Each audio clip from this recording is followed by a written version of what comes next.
You know you don't have to explain why you're a witch, or why your spells work, or why your energy casings work, or why your wards remain intact, right? You can just let the energy and the spell work speak for itself. I don't know who you are, or what kind of magic you possess, or what kind of practices that you follow, but you felt the need to explain yourself. And the funny thing is, it's explaining yourself to an individual or group of individuals who don't even believe in the craft altogether. You know, it's not even individuals who are semi-curious to learning or genuinely have an open mind. It's people who already have their preconceived notion of what it's supposed to be and what it's not, and how things work and how energy doesn't work.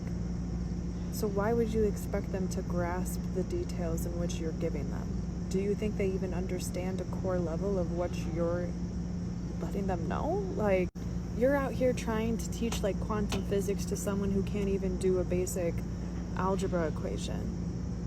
Like, you can't do it. You can't do it, and you're wasting your breath doing it. And here's the simple matter is, whatever spell work, magic, ritual, warding, casting you've done, it's gonna speak for itself.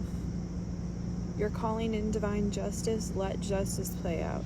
You're calling in someone to return, let the person return. You're calling in money, success, and opportunity, whatever.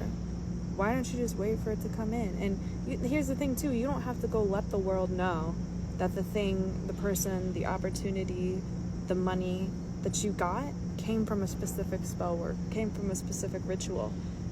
Why don't you just have that simple power, that simple intuitive knowing that like the shit that you got going on, the shit that you're doing behind the scenes, it's working.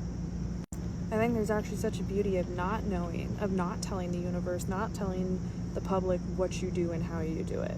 Why don't you keep a little bit of that magic mojo to yourself, right? I think you deserve, after years of practice and fails and reclimbing and redoing, I think you deserve a little bit of that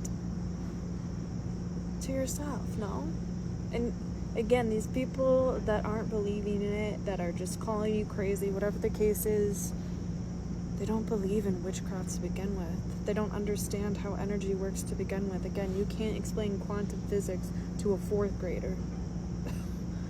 You can't. How do you expect to? So like, just leave them where they're at.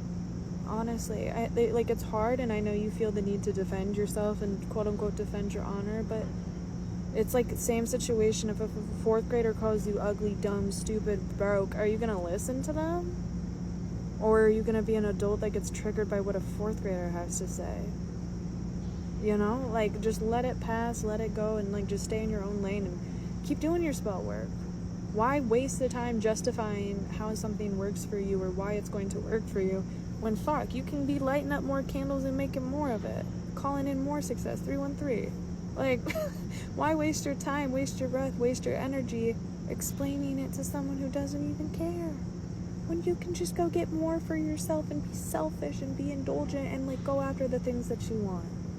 That's part of the biggest thing of spell work and witchcraft and just spirituality in general, is that's the biggest indication of individuals trying to step in your light, or trying to clear you from your path, is just creating as many obstacles, as many hurdles, keeping you as stagnant for as long as possible.